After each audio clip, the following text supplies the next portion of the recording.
BTR প্ৰধান প্ৰমোদ বড়োৰ সপোনৰ ছুইজাৰলেণ্ডত ৰাইজে যাতায়াতৰ বাবে নিৰ্মাণ কৰিব লাগে বাঁহৰ দলং।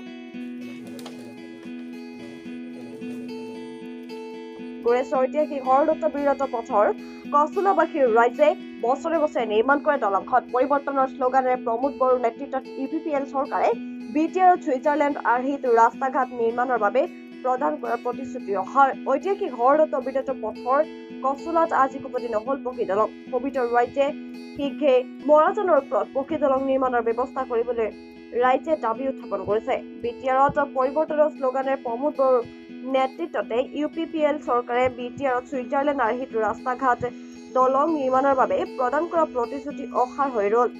উন্নয়নৰ সম্পূৰ্ণ বিপৰীত ছবি দেখিবলৈ পোৱা গৈছে 30 নং গুৰেছৰ পৰিষদীয় সমষ্টিৰ হৰদত্ত বীৰদত্ত পথৰ বৰকচুলা গাঁৱত থকা দলঙৰ ক্ষেত্ৰতেই।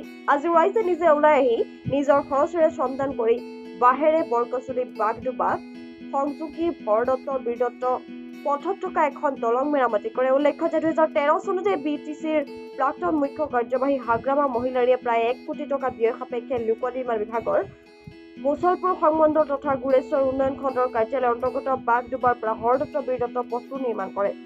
উল্লেখযোগ্য যে এই পথৰ বৰকচুলা গাঁৱৰ মাজত এটা মৰাজান আছে। এই মৰাজানটোৰ ওপৰতেই দলংখন হ'ব লাগে, কিন্তু আজি কোপতি দলংখন নহল। ফলত বৃহত্তৰ বৰকচুলা, টঙাবাৰী, হালংবাৰী, বাগডোবা, বেলকনা, হাটগড়া, বালাবাৰী আদি বৃহত্তৰ অঞ্চলৰ ৰাইজে এতিয়া যাতায়াতৰ ক্ষেত্ৰতে জমজটনা ভুগিবলগীয়া হৈছে।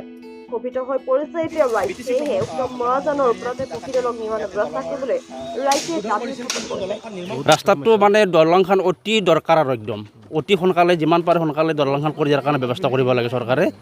কাৰণ মই ৰাতিপুৱা ৰঙিয়া গ'লোঁ, সিফালেদি ঘূৰি গ'লে বহুত দূৰ হয়, বহুত দূৰ, মোটামুটি 15 কিলোমিটাৰ ঘূৰি যাব লাগে।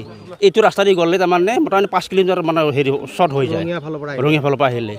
কিন্তু আমি তাৰমানে ইফালেদি অহা যোৱা কৰোঁ, ইফালেদি গ'লে বাগডোবা পায়, বাগডোবাৰ পাই কেলাংচৰ তাৰপৰা কাউৰবাহা বহুত ওচৰ হয়। ইফালে গ'লে ওচৰ হয়, নিব নোৱাৰি। ইফালে পানী হ'লেতো আৰু যাবই নোৱাৰি।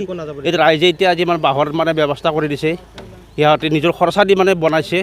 কেইদিন যাব এই দলংখন, বাঁহৰ দলংখন মোটামুটি 6 মাহ, তাৰপৰা মানুহে আকৌ যাব নোৱাৰিব।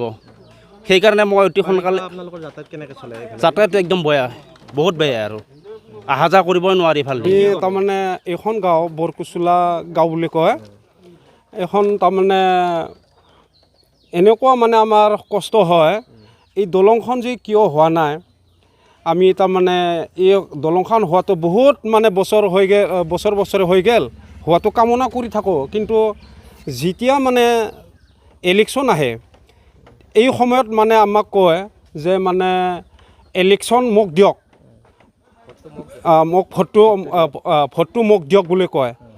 যেতিয়া আমি দিওঁ, যেতিয়া দি পেলাই জয় হয়, তাৰপিছত আমাক মানে এইখন দলংটো মানে ফিৰিয়ে নাচায়।